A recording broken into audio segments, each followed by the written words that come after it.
নমস্কার বন্ধুরা, মুন্নার রান্নাঘরে আপনাদের সকলকে স্বাগত জানাই। আজ আমি ফুলকপির পরোটা করে দেখাবো।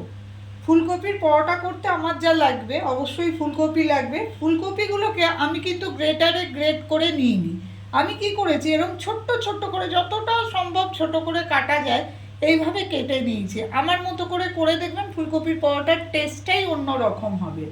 আর যেটা নিয়েছি, আমি একটা ছোট সাইজের ফুলকপিকে এরকম ছোট ছোট করে কুচি করে নিয়েছি। আর যেটা লাগবে, ময়দা লাগবে পরোটা করার জন্য, আর একটু নুন, একটু মিষ্টি, সাদা তেল, ধনে গুঁড়ো, জিরে গুঁড়ো, লঙ্কার গুঁড়ো, হলুদ গুঁড়ো আর কালো জিরে ফোড়ন, এই আমার লাগবে। আমি প্রথমে কড়াইটা গরম হতে আগের থেকেই দিয়ে দিয়েছি। আমি প্রথমে পুরটাকে রেডি করে নেব। পুরটা রেডি করার জন্য আমি কড়াইয়ে 3 চামচ মতো সাদা তেল দিলাম। কড়াইটা আমার গরম হয়েছিল আগের থেকে। আমি একটুখানি কালো জিরে ফোড়নে দিলাম। ফোড়নটা কয়েক সেকেন্ড হতে দেবো। তারপরে আমি অল্প করে হলুদ দেবো, দিয়ে এই ফুলকপিগুলোকে কড়াইয়ে দিয়ে দেবো।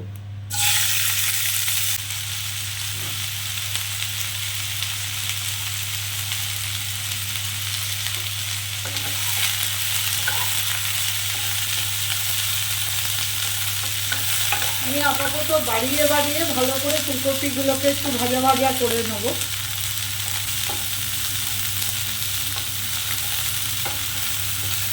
ফুলকপিটা যখন কুটবেন তখন দেখবেন যেন ফুলকপির ডাঁট বেশি না থেকে যায়, তাহলে কিন্তু সেদ্ধ হতে একটু টাইম লাগবে বা বেলতেও অসুবিধা হবে। আর এই ছোটো ফুলকপিগুলো দেখুন আমি সুন্দর করে সেদ্ধ হয়ে যাবে, কোনো বেলতে অসুবিধা হবে না। এবারে আমি এক এক করে নুন এর মধ্যে দিয়ে দেবো, যাতে এটা একটু নরম হয়ে যায় তাড়াতাড়ি। পরিমাণ মতো নুন দিলাম। ছোটো চামচের হাফ চামচ মতো হলুদ দেবো।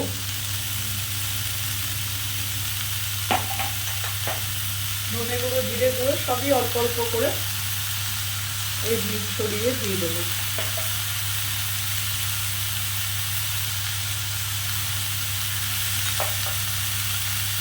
অল্প একটুখানি লঙ্কার গুঁড়ো দেবো।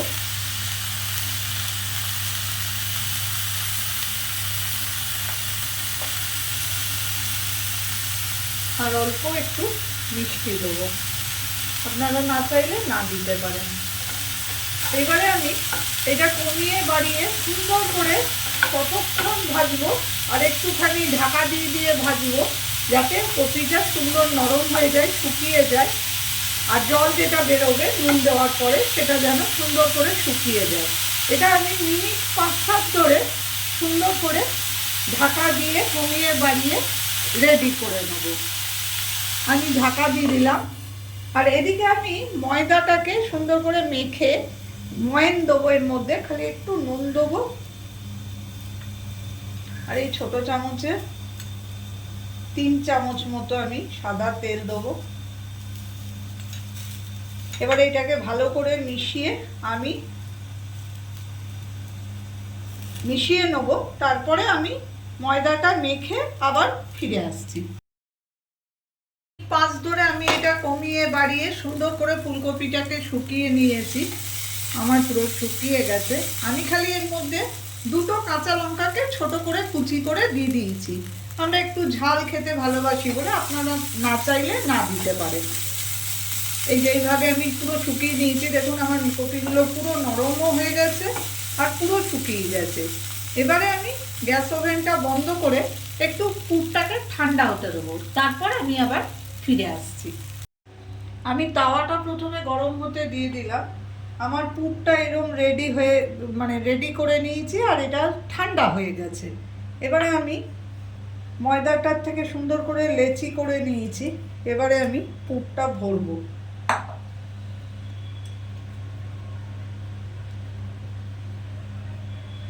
গোল বাটির শেপ নিয়ে নিলাম, দিয়ে দিলাম। তারপরে এর মধ্যে ময়দা দেবো। চারিদিকে এইভাবে ময়দাটাকে একটু ছড়িয়ে দেবো। তারপরে আমি এই ফুলকপির পুরটাকে সুন্দর করে এর মধ্যে বেশ খানিকটা করে দিয়ে দেবো, আর তার উপরে আমি একটু এরকমভাবে ময়দা ছিটিয়ে দেবো। তারপরে পুরটাকে আমি করে হাতে করে করে একটু ঢুকিয়ে নিয়ে আমি সুন্দর করে মুখটাকে বন্ধ করে দেবো।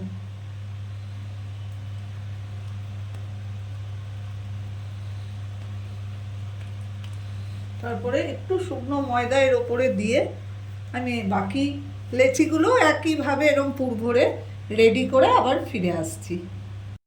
দেখুন আমি এইভাবে 4টে লেচি পুর ভরে একদম রেডি করে নিয়েছি। এবারে আমি একটা করে লেচি একটু ময়দা দিয়ে সুন্দর করে বেলে নেবো। প্রথমে হাতে করে করে একটুখানি চিপে গোটা এই ফুলকপির যে পুরটা ভেতরে আছে সেটা যাতে গোটা পরোটায় ছড়িয়ে যায়, তাই একটু হাতে করে করে প্রথমে এরকম লেচিটাকে করে নেব এবং তারপরে হালকা হাতে আমি এটা বেলে নেব।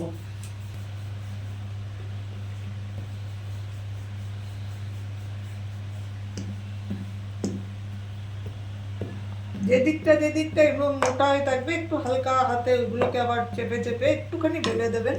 মাঝখানটা হালকা হাতে বেললেই হবে, নাহলে বেরিয়ে যাবে পুরটা। এবারে আমি তাওয়াটা তো আগের থেকেই গরম হতে দিয়েছি, আমি তাওয়ার মধ্যে দিয়ে দেবো।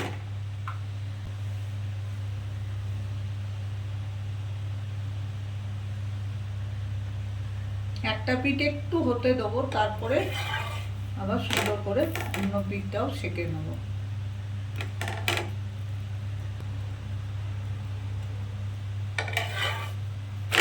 ভালো করে 2 পিঠ আগে সেঁকে দেবো।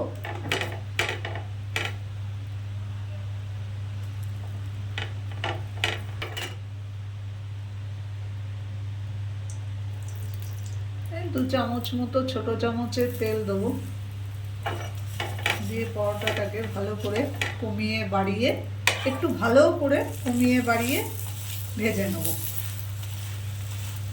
পরোটাটা আমার কিন্তু ফুলে ফুলে উঠছে। আমার বেলতে কিন্তু একটু অসুবিধা হয়নি, একটু ঢাকা দিয়ে দিয়ে এই পদ্ধতিতে একবার করে দেখবেন, অন্য রকমই টেস্ট হয় পরোটাগুলো। আর সময়ও খুব বেশি যে লাগে তা নয়।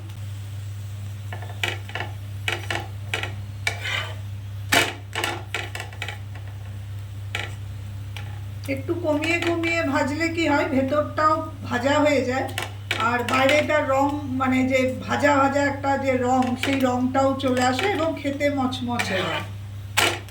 একটু কমিয়ে ভালো করে এটা 2 পিঠ সুন্দর করে ভেজে নিতে হবে। দেখুন আমার একটা পরোটা সুন্দর করে ভাজা হয়ে গেছে, বাকি পরোটাগুলোও আমি সুন্দর করে ভেজে নিয়ে আবার ফিরে আসছি।